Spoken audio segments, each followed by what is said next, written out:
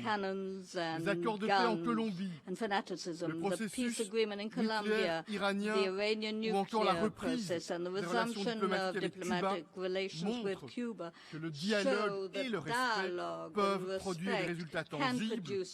L'ordre international suppose que chacun, quelle que soit son origine, sa culture, sa religion, adhère sans réserve a un socle commun de valeurs universelles. Et comme l'a tellement bien dit le président Obama à cette même tribune il y a quelques heures, un tyran peut mettre un opposant en prison, mais pas ses idées.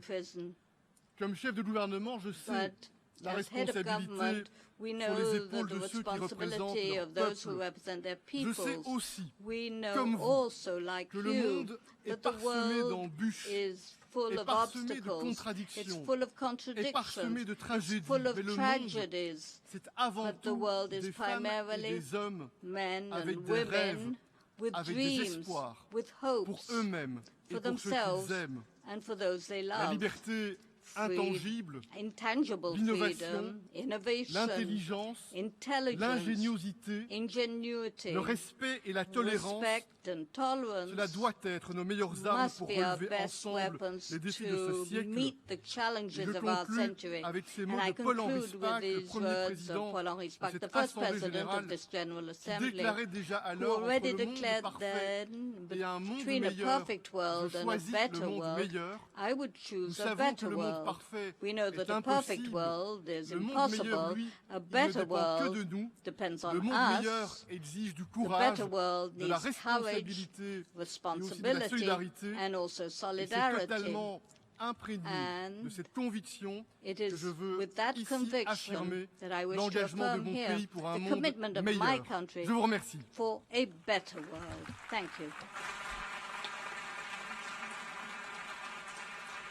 Au nom de l'Assemblée générale, je désire remercier le Premier ministre du Royaume de Belgique pour son discours et je demande au protocole d'accompagner son Excellence. Protocol to escort His Excellency. The Assembly will now hear a statement by His Excellency Tamam Salam, President of the Council of Ministers of the Lebanese Republic. May I request protocol to escort His Excellency.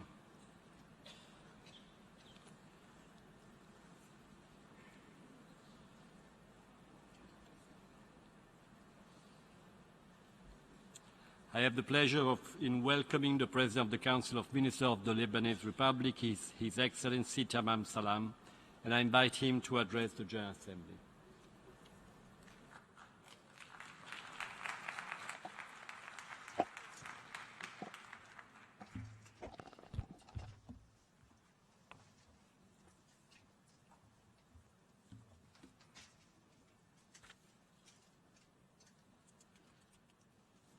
السيد الرئيس Mr. President, يسرني بداية it gives me أن pleasure أهنئكم at the beginning بمناسبة ترأسكم أعمال الدورة to congratulate السبعين you للجمعية العامة للأمم المتحدة for presiding over the work of the وأغتنم 70th هذه session of the المناسبة United Nations General Assembly. لأشكر السيد I سام seize this كوتيزا opportunity وزير to thank خارجية Mr. Sam أوغندا Kutesa, السابق former على foreign الجهود minister التي بذلها خلال of ترأسه أعمال Uganda الدورة for the التاسعة efforts he والستين exerted throughout his للجمعية presidency العامة of the 69th session of the وأود General في Assembly. الذكرى السبعين لتأسيس هيئة On الأمم the المتحدة 70th anniversary marking the التي establishment of the كان United لبلدي Nations, which شرف my country المساهمة had the في honor وضع ميثاقها of contributing أن أؤكد التزام to setting لبنان up its charter. القيام I would like to stress بدوره Lebanon's كاملا commitment to fully assume كعضو its role فاعل as an في active الأسرة member الدولية within the international community لتحقيق المقاصد in order to النبيلة fulfill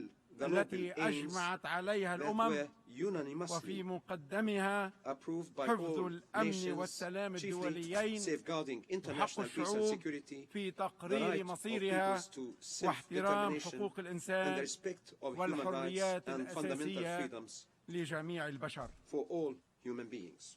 السيد الرئيس، Mr. President, نتحدث عن الحقوق we speak الأساسية للبشر about the fundamental rights of وفي human beings, بلادنا and يضيق هذا in المفهوم our countries, يوما in our بعد region, يوم this concept تحت is وطأة الحروب withering day after day under the pressure of وينحسر wars, أمام زحف الفكر putting back الظلامي in the face of المتستر an ever-growing برداء ديني obscurantism ويزول hidden under أمام the veil of religion, همجية الاستيطان and totally dissolving الذي when تمارسه facing the دولة barbarism إسرائيل of the colonization محاولة practiced by the state of التغطي Israel, which بثوب seeks to hide ديمقراطي under عصري a modern and democratic cloak. أمام أعين العالم Under the eyes of أجمع the whole world, تتفتت الأوطان في منطقتنا ويترك الملايين بيوتهم نحو المجهول.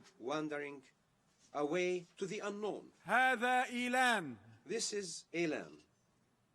هذا إعلان الطفل ابن الأعوام الثلاثة الذي شاهده العالم في مطلع هذا الشهر مستغرقا في نومه الأبدي بعد ما لفظه البحر إنه يختصر ما آلت إليه الحقوق الأساسية للبشر في منطقتنا. صورته هي حكاية شعب معذب هائم في البحار مكدس على أرصفة المدن وفي محطات القطارات في انتظار إذن أو تأشيرة أو وجبة طعام.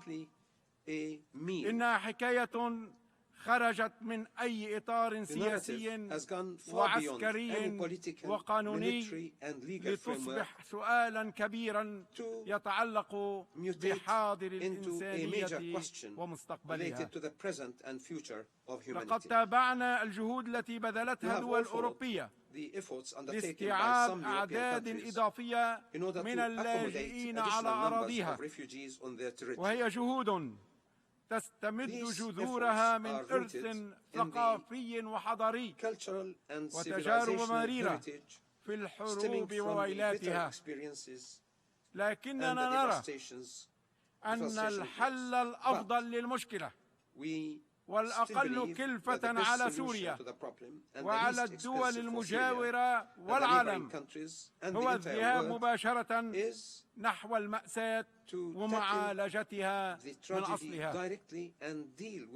إن لبنان يجدد الدعوة إلى الأسرة الدولية وبخاصة جميع القوى المؤثرة في العالم إلى الخروج من حالة الانتظار أو التردد وإلى وقف التقاتل بالدم السوري وعلى الأرض السورية والمسارعة إلى وقف المذبحة الدائرة هناك عبر إرساء حل سياسي يضمن وحدة البلاد واستقلالها وسلامة أراضيها ويلبي تطلعات الشعب السوري إلى حياة حرة كريمة. السيد الرئيس، نطلق هذا النداء ليس فقط بسبب روابط الجوار والقرابة والتاريخ والمصالح المشتركة بيننا وبين الشعب السوري الشقيق، بل لأن في إنهاء الأزمة السورية أيضا مصلحة أكيدة للبنان الرازح تحت العبء الهائل للنزوح الذي وصفته الأمم المتحدة نفسها بأنه كارثة وطنية. وإذا كانت أوروبا بإمكاناتها الهائلة ورحابتها الإنسانية قد ارتبكت أمام آلاف النازحين الذين حلوا في مدنها على حين غرة، فإن لبنان ضيق المساحة والقليل القدرات يستضيف منذ 4 سنوات 1.5 مليون نازح سوري، أي ما يقارب ثلث عدد سكانه. لقد استنزفت البنى الحكومية والمجتمعات المضيفة في لبنان إلى أقصى حدود في وقت تتراجع المساعدات الدولية باضطراد بسبب ما نسمعه عن تعب المانحين. إن لبنان المتمسك بالتزاماته الدولية يكرر النداء إلى الدول المانحة للوفاء بتعهداتها، لا بل إلى مضاعفة مساهماتها المالية وتقديم المساعدات المباشرة للمؤسسات الحكومية وللمجتمعات اللبنانية المضيفة، وذلك طبقا لخطة الاستجابة التي أطلقها لبنان بالتعاون مع الأمم المتحدة في كانون الماضي. إننا نشدد على مبدأ المسؤولية المشتركة وتقاسم الأعباء بين الدول، وعلى أهمية إقامة أماكن آمنة أو مناطق عازلة للاجئين في سوريا أو مراكز تجمع لهم على الحدود. السيد الرئيس، إن مشكلة النازحين هي فقط وجه واحد من التداعيات السلبية العديدة التي تلقاها لبنان من جراء الحرب الدائرة في جواره. ولعل أخطر التداعيات كان الإرهاب الذي دفعنا أثمانا كبيرة في التصدي له. ولا يخفى عليكم أن عددا من أبنائنا العسكريين محتجز لدى الجماعات الإرهابية منذ أكثر من عام، وما زلنا نبذل كل الجهود لتحريرهم. لقد نجحنا بقرار سياسي حاسم وعمل أمني فاعل في التصدي لهذه الآفة، وأثبت شعب للعالم أن لبنان ليس بيئة حاضنة للإرهاب الذي يعبث بعدد من دول منطقتنا.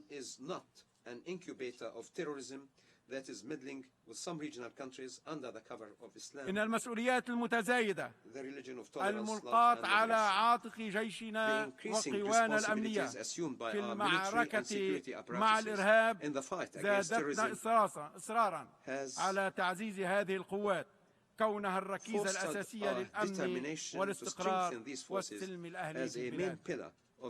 إن لبنان يجدد التزامه محاربة الإرهاب بمختلف أشكاله، ويشدد على ضرورة معالجة جذوره، ويؤكد استعداده لأي تعاون في إطار الجهود الدولية التي يقوم بها مجلس الأمن لمكافحة الإرهاب واجتثاث مصادر تمويله. السيد الرئيس، إن لبنان وعلى رغم أزماته السياسية العديدة، وأولها أزمة الشهور في موقع رئاسة الجمهورية، يفخر بكونه نموذجا للتنوع وواحة للتعايش بين أبناء الديانات والطوائف المختلفة في وقت يموج الشرق الأوسط بأحداث تهدد التنوع الاجتماعي والثقافي والديني. إننا نعتبر أن حماية الكيان اللبناني هي حماية لأبرز ما تبقى من تجارب التعددية في الشرق الأوسط، وأن تثبيت الاستقرار فيه بما له من نتائج سياسية وأمنية واقتصادية واجتماعية يستدعي من الأشقاء والأصدقاء إبعاد لبنان عن الاستقطاب الإقليمي ومساعدة اللبنانيين على إنهاء حالة الفراغ والشلل الحالية، وإعادة الانتظام إلى عمل المؤسسات الدستورية من خلال انتخاب رئيس جديد للجمهورية دون مزيد من التأخير. السيد الرئيس، تابعنا باهتمام كبير الاتفاق الأخير بين إيران والدول الخمس الدائمة العضوية في مجلس الأمن وألمانيا، ونحن نأمل أن يفتح هذا التطور صفحة جديدة في العلاقات الدولية، ويشكل بداية لتحسين المناخات الإقليمية بما ينعكس إيجابا على أوضاعنا السياسية في لبنان. إننا نعتبر أن الشرط الأساس لقيام علاقات طبيعية ناجحة بين بلدان المنطقة ومفيدة لشعوبها هو التزام سياسة حسن الجوار واحترام سيادة الدول وعدم التدخل في شؤونها الداخلية أو التلاعب بأمنها واستقرارها. سيد الرئيس، في الذكرى 9 لصدور قرار مجلس الأمن الرقم 1701 يؤكد لبنان التزامه هذا القرار بكافة مندرجاته إيمانا منه بأن ذلك سوف يثبت قواعد الاستقرار والأمن في الجنوب اللبناني ويساهم في بسط سلطة الدولة على كامل أراضيها. إن لبنان يكرر مطالبته المجتمع الدولي بإلزام إسرائيل وقف خروقاتها للسيادة اللبنانية والتعاون مع قوات اليونيفيل التي نشكر قائدها وعناصرها وكل الدول المشاركة فيها لترسيم ما تبقى من الخط الأزرق والانسحاب الفوري من منطقة شمال الغجر ومسارع شبعة وتلال فرشوبة. سيد الرئيس، إن لبنان يدين استمرار إسرائيل احتلال الأرض الفلسطينية وحصارها قطاع غزة، ونطالب الأسرة الدولية بحملها على رفع هذا الحصار اللا إنساني وتأمين الظروف الملائمة لعيش كريم للفلسطينيين. إننا نستنكر الاعتداءات الإسرائيلية المتكررة على المسجد الأقصى ونحذر من تبعاتها الخطيرة، كما نحمل إسرائيل مسؤولية فشل الجهود لإيجاد تسوية سلمية للصراع على أساس حل الدولتين، وندعو مجلس الأمن إلى إصدار قرار لمعاودة المفاوضات بهدف إنهاء الاحتلال في إطار زمني محدد على أساس القرار 242 ومرجعيات مدريد للسلام ومبادرة السلام العربية. إن لبنان إذ يرفض توطين اللاجئين على أراضيه يشدد على حق الفلسطينيين في العودة إلى ديارهم وفق القرارات الدولية. السيد الرئيس، شرقنا تعصف فيه الأزمات وتستحكم فيه علل خطيرة، ولقد آن الأوان لكي يستنفر العالم قواه وينصرف إلى معالجتها بجدية بدلا من التجاهل والهرب من المسؤولية. ليس فقط لأن شرقنا هو مهد الرسالات السماوية التي بها تؤمنون ومنبع الحرف الأول الذي به تقرؤون، بل لأن واجبكم الإنساني يحتم عليكم ذلك، ولأن مصلحتكم الأكيدة تقضي باحتواء الانفجار ومنع شظاياه من الوصول إلى بيوتكم. إنني أدعو دول العالم إلى العودة عن استقالتها من المسؤولية والخوض في مسار إعادة الأمن والاستقرار إلى منطقتنا بما يضمن الشعوب حقها في غد أفضل. مدوا أيديكم لوقف عداد الموت في سوريا والعراق وليبيا واليمن وفي أرض السلام فلسطين. مدوا أيديكم لإعادة الألق إلى درة مشرقية اسمها لبنان. مدوا أيديكم ليكون لأطفالنا كما لأطفالكم حق الإبحار في أحلامهم المشروعة بدل الإبحار في زوارق الذل والموت على شواطئ غريبة. وشكرا.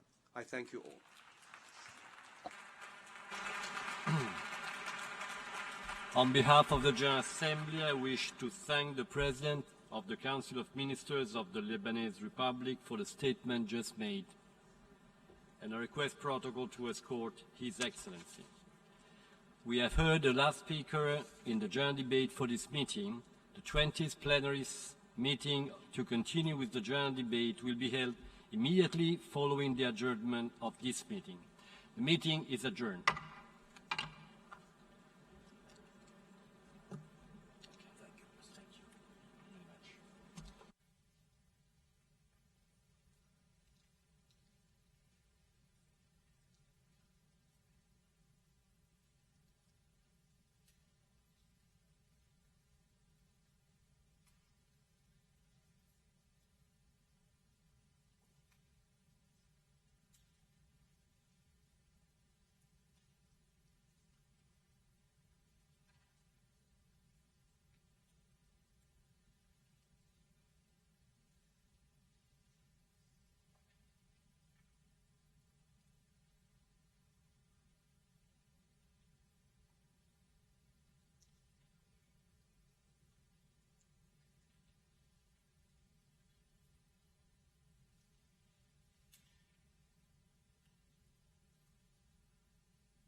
Declaro abierta la 20ª sesión plenaria de la Asamblea General.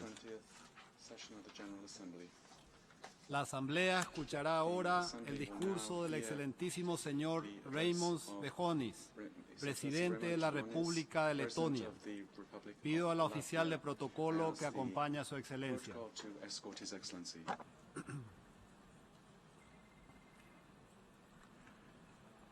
En nombre de la Asamblea General, tengo el honor de dar la bienvenida a las Naciones Unidas al excelentísimo señor Raimond Vejonis, presidente de la República de Letonia, y lo invito a dirigir la palabra a la Asamblea.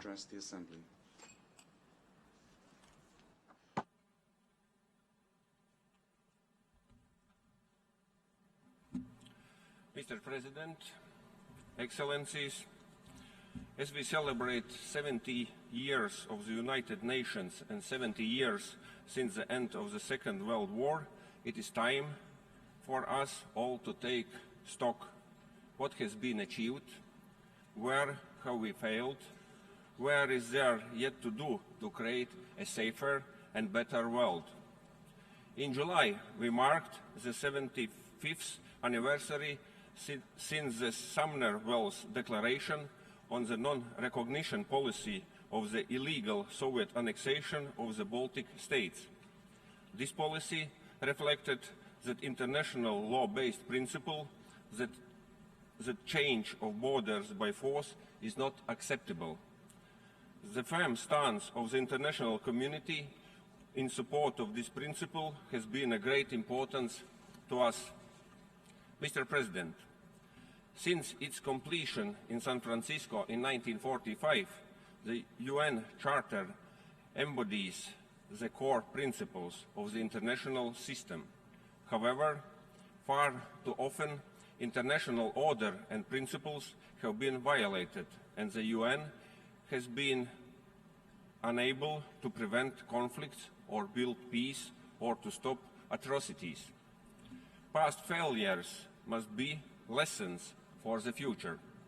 The UN, and in particular the Security Council, must be able to implement the mission set by the Charter with a renewed sense of responsibility. It is time to move forward with the UN Security Council reform. We applaud efforts to revive negotiations on this important issue. Latvia supports expansion of the Security Council in both categories of membership. At least one additional non-permanent seat should be ensured to the Eastern European group of states. Mr. President, early action of the UN in situation of concern is crucial. Latvia supports the proposal to voluntarily restrain the use of the veto at the Security Council in situations involving mass atrocity crimes. It also supports a code of conduct for any member of the Council not to vote against any action designed to end and prevent mass atrocity crimes.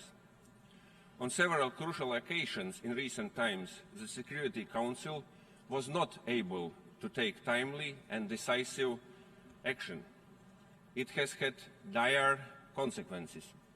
The Security Council was blocked from playing a role to stop Russia's aggression against Ukraine and to seek justice for the victims of the flight MH17 in an international tribunal that could establish the truth on who shot down this civilian airplane. The conflict in eastern Ukraine has cost the lives of thousands and led to the suffering of millions of innocent victims. Russia must stop all forms of support to separatists and use its influence to make them adhere to the Minsk Agreement. Full implementation of the Minsk agreements by all parties is essential. The international community, including the UN General Assembly, supports Ukraine and its territorial integrity. The illegal annexation of Crimea and Sevastopol by Russia will not be recognized. We are particularly concerned about the worsening social, economic, and human rights situation in Crimea, especially affecting Crimean Tatars and ethnic Ukrainians. Together with the rest of the international community, Latvia will continue to support Ukraine reform process in order to strengthen democracy, economy, and good governance. Mr. President, the horrific conflict in Syria has entered in its fifth year. It has created the humanitarian catastrophe and destabilized the whole region. The international community must not abandon the people of Syria and must push for a political settlement. Those responsible for making use in Syria of internationally prohibited chemical weapons must be identified and held accountably. The conflict and fragility of Syria and Iraq have contributed to the rise of ISIL, Daesh, and the violent extremism spreading globally. Concerted international action is vital to defeat this evil and is key for achieving lasting peace and stability in Syria, Iraq, and the wider region. Latvia welcomes the recent nuclear agreement with Iran. Full and smooth implementation of the Joint Comprehensive Action Plan is now necessary. Only then can a change in the regional dynamics towards more engagement and cooperation, as well as greater stability in the Middle East region, become a reality. It is commendable that, despite all existing challenges, the government of Afghanistan has shown its commitment to the democratic process. Sustainable peace and stability in the country can be achieved only with continued strong commitment from the Afghan side and further international support. The resolution of protracted conflicts in Transnistria, Abkhazia, South Ossetia, and Nagorno-Karabakh should remain on the international agenda. Mr. President, increased migration from conflict-torn Middle East and African countries to Europe has become one of the greatest humanitarian challenges of our time. Migration challenges also persist in the Asia-Pacific region and Americas. Beyond immediate humanitarian responses, the new trends of migration and forced displacement require long-term, comprehensive solutions. The stabilization of political, economic, and social situation in the European Union's neighborhoods must be the ultimate goal. At the same time, the greater focus should be put on addressing the root causes of increased illegal migration, including by strengthening the capabilities of prevention of conflicts. Latvia welcomes the ongoing UN review on peacekeeping. Cooperation between the UN and regional organizations is essential to effectively fulfill peacekeeping mandates. Operational tasks need to be effectively synchronized between all involved parties. The European Union is an important partner of the UN, as demonstrated in the Central African Republic, Mali, and other places. Latvia provides a voluntary contribution to UN peacekeeping and intends, for the first time, to participate in a UN peacekeeping mission. International commitment to protect population from atrocity crimes has been greatly strengthened in the past 10 years. Latvia strongly supports the work of the International Criminal Court as a legal arm of the responsibility to protect and hopes for swift activation of the Kampala amendments to the Rome Statute on the crime of aggression. Mr. President, this year The international community will conclude two of the most important international processes of our times. We have just adopted an ambitious development agenda for the next 15 years. The Sustainable Development Goals must drive us to make real changes to end poverty and build prosperity and equality for all. With well thought out, focused and action-oriented policies, we can do it. But most importantly, the involvement and accountability of all stakeholders at all levels will be critical to the success of the Sustainable Development Goals. These goals will be greatly reinforced by the approval at the Paris Conference of a new universal agreement to address climate change. Failure to undertake ambitious mitigation actions cannot be accepted. Any further postponement will make adaptation extremely costly or even unfeasible. Latvia supports the reduction of the greenhouse gas emissions.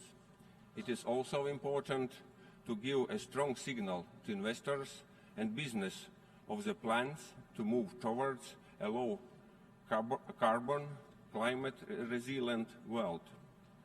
Mr. President, the UN has played a crucial role in advancing economic and social development and human rights for everyone.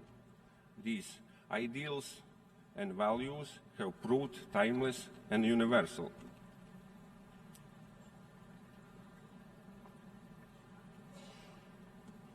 The UN will continue to be an important forum to search for solutions to future challenges through global discussions, raising awareness, creating expertise, and building trust. At the forefront of these issues is the fast evolution of technology. Technological development is a source of progress and growth. At the same time, the rapid advancement of technology has exposed significant vulnerabilities and a variety of issues of a transnational and cross-sectoral nature. Nations are facing an increasing challenge to counter cyber threats. Efforts to prevent misuse of new technologies, either by state or non-state actors, should be cooperative, international, cross-sectoral, and involving all stakeholders. This will not be an easy process. We need to safeguard the right balance between fostering freedom of expression and open innovation on the Internet and ensuring that legitimate national security concerns are taken into account. This year, the UN General Assembly will review the results of the implementation of the World Summit on the Information Society of the past 10 years. It is important that this review process, where Latvia plays a leading role, is successful and contributes to the achievement of the overall UN goals set forth in the 2030 Agenda for Sustainable Development. Mr. President, next year we shall have to choose the next Secretary General of the United Nations. It is important that the selection process is transparent and inclusive. Furthermore, it is high time for Eastern European group to provide the best possible candidate for the post of the next Secretary General. It is the only regional group that has never been represented in this position. Mr. President, the people of our nations want to live in safe, stable, and prosperous world where conflicts, hunger, and inequalities do not exist. In order to succeed with the task of implementing the new development agenda, we all have the obligation to work to make the world a better place. Our responsibility is to ensure that the road ahead is built on the goals laid down in the Charter 70 years ago and which remain valid today and in the future. Thank you.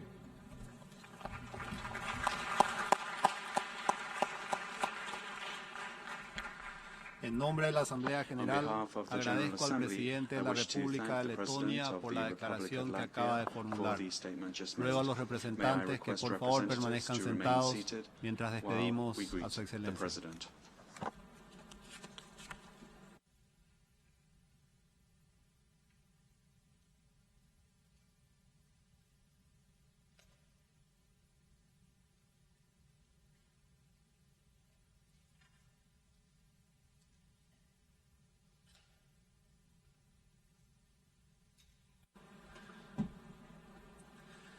La Asamblea escuchará ahora el discurso del excelentísimo señor Tomislav Nikolic, presidente de la República de Serbia, y solicito a la oficial de protocolo que por favor acompañe a su excelencia.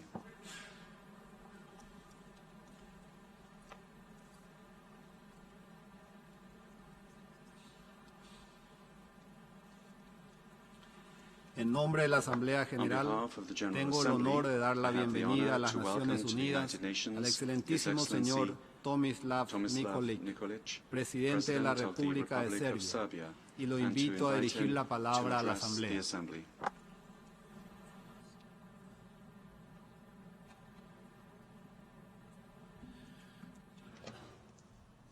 Mr. President, Mr. Secretary General, Excellencies, ladies and gentlemen, 70 years have passed since the inception of the United Nations. People live differently now. Many changes have taken place and many reforms have been effected. It is time, Mr. President, we reform the United Nations as well. I call on you to speed up this process during your presidency.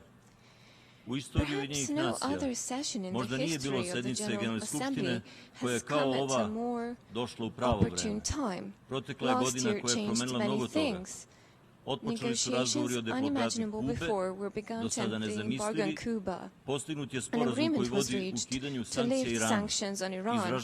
We recognize those who took part in making these historic decisions and encourage them to complete the job, much in line with the policy pursued by my country over a number of decades. The world of today does not resemble the world of yesterday, and no one of us must remain indifferent to this fact. Ours used to be a bipolar world divided into blocks. We did not do well because the poles were at loggerheads and always within the reach of the most frightful weapons. Neither do we do well with one power alone, carrying out diplomacy by sword, heedless of concerns of anyone, the United Nations included.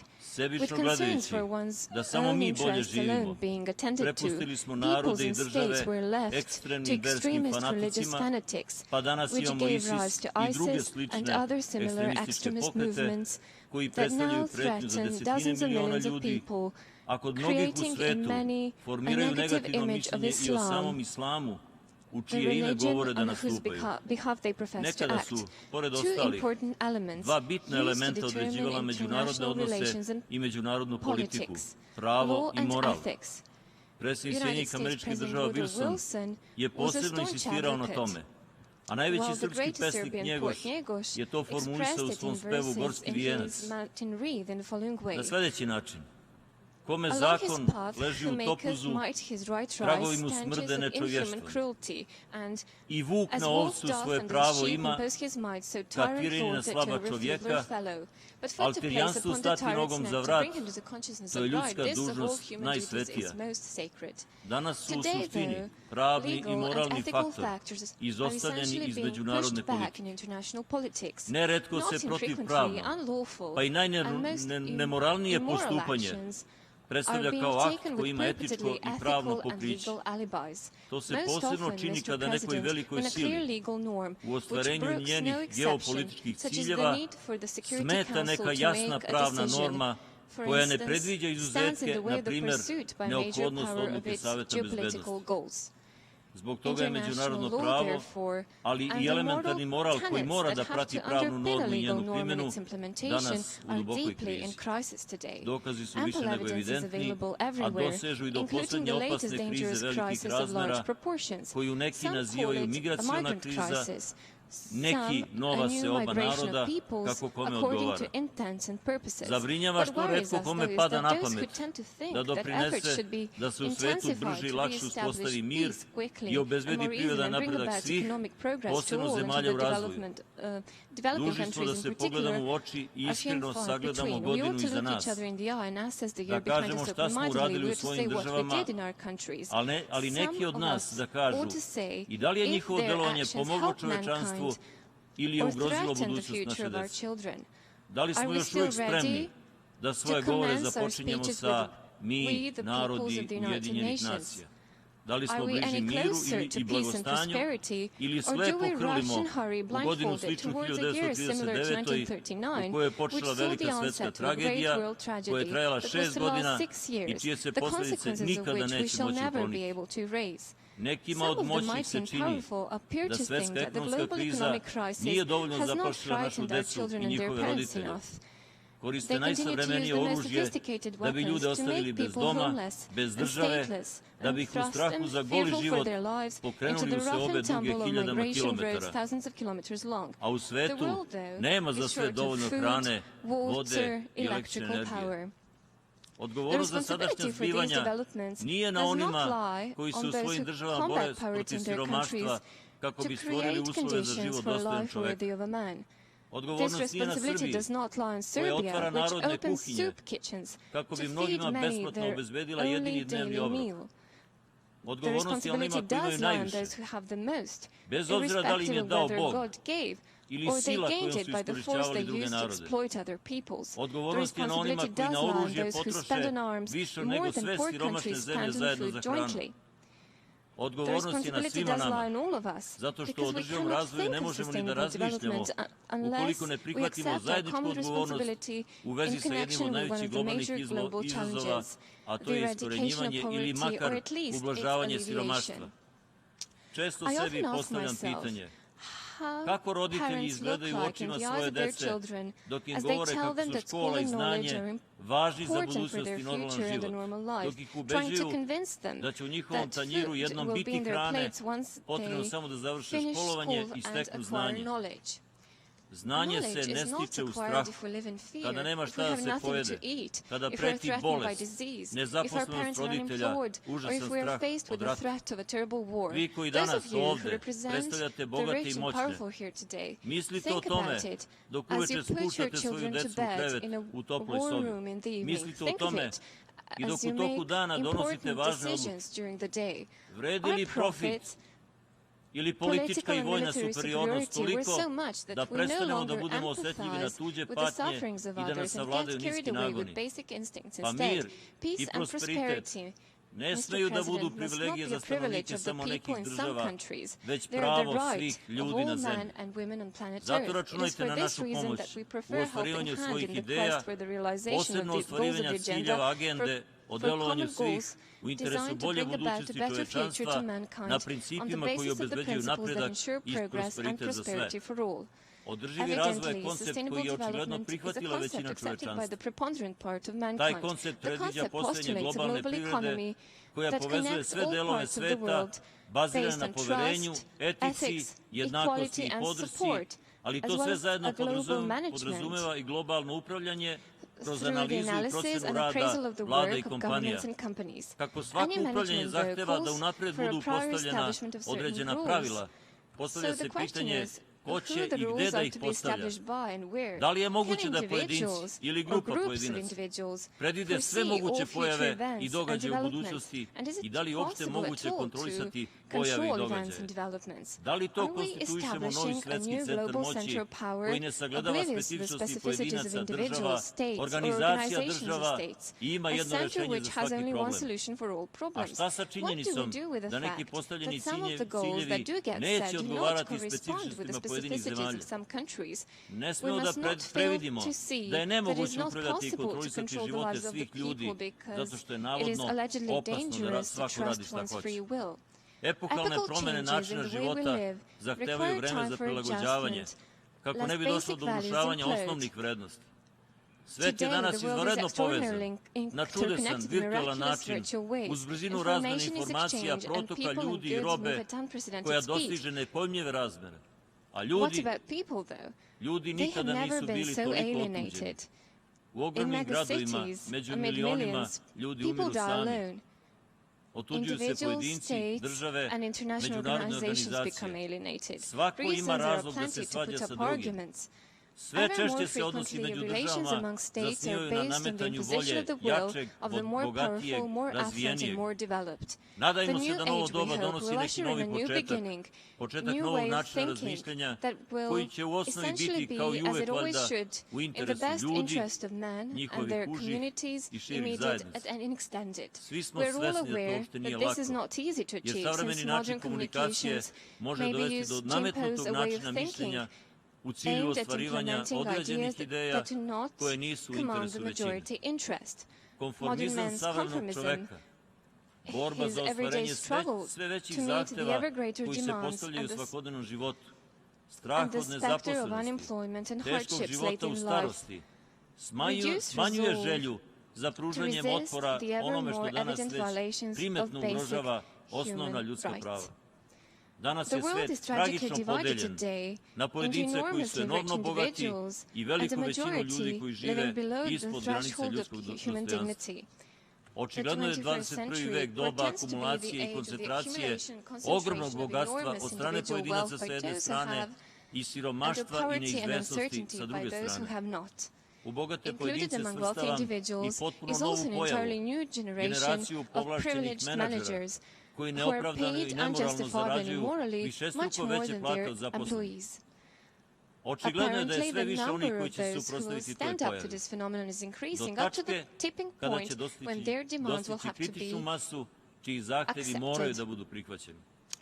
Želim sa ovog mesta da uputim apel da zajedno učinimo napor ka ostvarivanju ravnomerne raspodele onoga što svet ima. Uvažene kolege, o jednom velikom izazovu, klimatskim promenama, i dalje ne razgovaramo obavezujuće, kao da posljedice nisu vidljive na svakom koraku, kao da ne vidimo da i one dodatno povećavaju napetost uzrokovanu velikom nejednakošću koja već postoji u svetu. Posljedice onoga što smo činili i što činimo danas najviše pogađaju najslabije, one zemlje koje bi tek trebalo da pokrenu industriju i obezbede bolji život svojih građana i opominju nas pred budućnošću čovečanstva. Većina zemalja u razvoju samo neznatno doprinosi globalnom zagrevanju. Njima se mora pružiti mogućnost da se razvijaju pod uslovima pod kojima su drugi već postali razvijeni, čak i ako to znači veću emisiju štetnih gasova od one koju bogati mogu da podnesu. Moramo da razvijemo tehnologije koje će zemljama u razvoju omogućiti taj razvoj sa što odgovornim odnosom prema životnoj sredini, a ne da nam emisije štetnih gasova i briga u vezi sa globalnim zagrevanjem budu izgovor za industrijsku stagnaciju zemalja u razvoju. Za razvoj postoje i moralni razlozi. Zadatak političara treba da bude, s jedne strane, pružanje pune podrške naučnim aktivnostima, a s druge, usaglašen i koordiniran odgovor na klimatske promene i ekstremne vremenske situacije. Adaptacija i pripremanje odgovora države i društva na svaki mogući scenario, uključujući onaj najgori, vidim kao naš osnovni i najvažniji cilj. Srbija će kroz svoje državne i naučne institucije, poštujući relevantna međunarodna dokumenta, a pre svega okvirnu konvenciju Ujedinjenih nacija o promeni klime i Kyoto protokol, nastaviti da daje doprinos aktivnostima Ujedinjenih nacija i svim drugim, pre svega evropskim i regionalnim inicijativama u poslovima oko monitoringa klime i smanjenja negativnih uticaja klimatskih promena. Srbija pozdravlja predstojeći samit o klimatskim promenama koji će biti održan krajem godine u Parizu. Očekujte našu podršku i puni doprinos razmatranju ovog značajnog pitanja. Bili smo i ostaćemo deo zajedničkog tima i aktivni učesnik u tom poslu, u nadi da će nauka što pre ponuditi jasne odgovore i nesumnjive dokaze, a politika najbolja i najbrža rešenja. Možemo očekivati bolju budućnost samo uz prevazilaženje problema kao što su glad, ratovi i bolesti.